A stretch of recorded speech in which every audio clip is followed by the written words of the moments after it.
There's something about being in the woods after the sun's gone down and the stillness descends.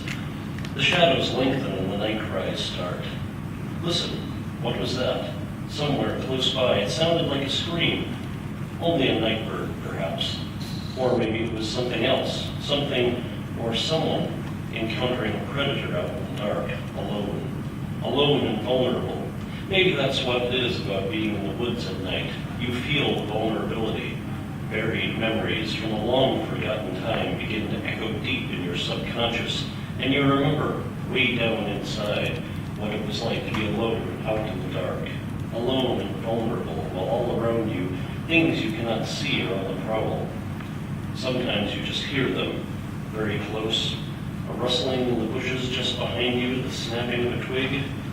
The safety of civilization seems very far away now, almost an illusion, and instinct tells you to huddle close to the fire as the flames die down. There is safety in the light, but maybe even that is an illusion. And in any case, the fire will soon die down to embers as the darkness gathers close, the darkness that shelters the unknown. It comes out of the darkness, violent, swift, and terrible, and when it comes, there's no escape.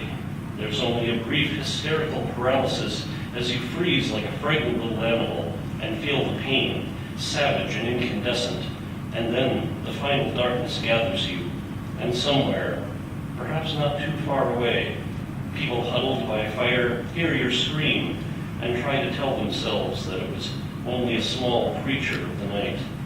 Huddle close and listen. This is how it all began. The time was the summer of 1958. The place was Crystal Lake. A young boy drowned. He was a very quiet boy, not exactly shy, just quiet. He kept to himself a lot. The other children all avoided him. There's always one child the others isolate for one reason or another, the one who becomes the victim, the outsider, the one who's picked on and made fun of. But no one ever picked on Jason Voorhees. They just stayed away from him. And if you asked them why, they really couldn't tell you. There was just something about him, something strange and eerie, something that made your skin crawl. Even counselors avoided him. He kept to himself and did everything alone. Like that night, that very unlucky night, that Jason went out swimming in the lake alone and in the dark. They never found his body. 1 year later, 2 counselors are murdered, a young boy and a young girl. The newspaper wrote about the savage, brutal slaying. The bodies had been slashed to ribbons.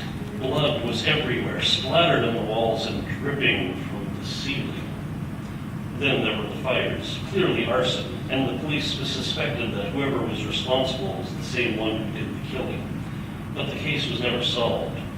The camp was closed, the buildings slowly went to ruin, the woods moved in, took over the clearings. Camp Crystal Lake became abandoned, overgrown, but not forgotten. Sometimes at night, the townspeople would gather in the bar, the modern equivalent of a tribal campfire, and they would tell stories about what happened in the woods at Crystal Lake.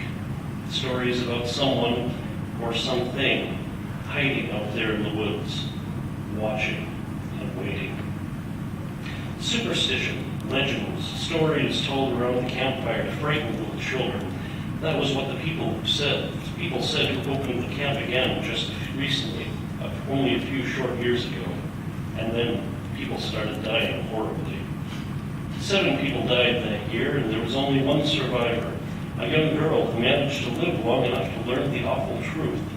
The killer had been Jason's mother, driven mad with grief and bent on vengeance, blaming those who worked in the camp for the drowning of her son.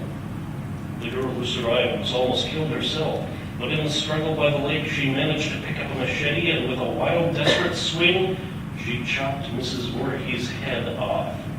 They found the woman's headless body, but they never found her head. Camp Blood was closed again, declared off limits by town police, and the stories kept on being told. Stories about the boy who had never really drowned, but who had survived to live out alone out in the woods, like a wild animal, It was said that he had seen his mother being killed, witnessed her decapitation, and that the sight had snapped his mind. Legend, some said, superstition, stories told around a campfire to frighten little children, but others nodded knowingly and mumbled, "He's still out there." A dozen killings later, they found Jason once again. He had returned to Crystal Lake and taken vengeance on a house full of vacationing high school students and the family that lived next door, the Jarvis family. Little Tommy Jarvis spent the next 10 years locked up in various institutions, traumatized by the self-defense murder of the killer. They found him standing over Jason's body, hitting it repeatedly with a machete, screaming, "Die! Die!" They had to drag the boy away. They put Tommy Jarvis in a padded cell, and they buried the mutilated body of Jason Voorhees. This time, the people in the town said it was really over. This time, he's dead and buried. Deep within the primitive reptilian brain of Jason Voorhees, a twisted spark of bestial consciousness returned, ignited by electric fire. The feral eyes, uneaten by the teeming swarm of writhing maggots, as if the worms somehow knew something no one else could know, glowed as if red fires burned behind them. Sluggishly, thought processes revived and Ganglia squirmed with shock. Something lived again that had never really died completely. The inscription on the tombstone said, "At rest," but there was never any rest for Jason. Each time the tortured soul of Jason Voorhees was resurrected from the limbo it had fled to, it came back stronger, meaner, conscious only of the burning hate that had driven all reason from it, hate for the people who had heard it, hate for everything that lived. It hated being denied the rest it longed for. It was like a wounded animal attacking everything that came within its reach. It hated life, and so it worshipped death. And now, it lived again.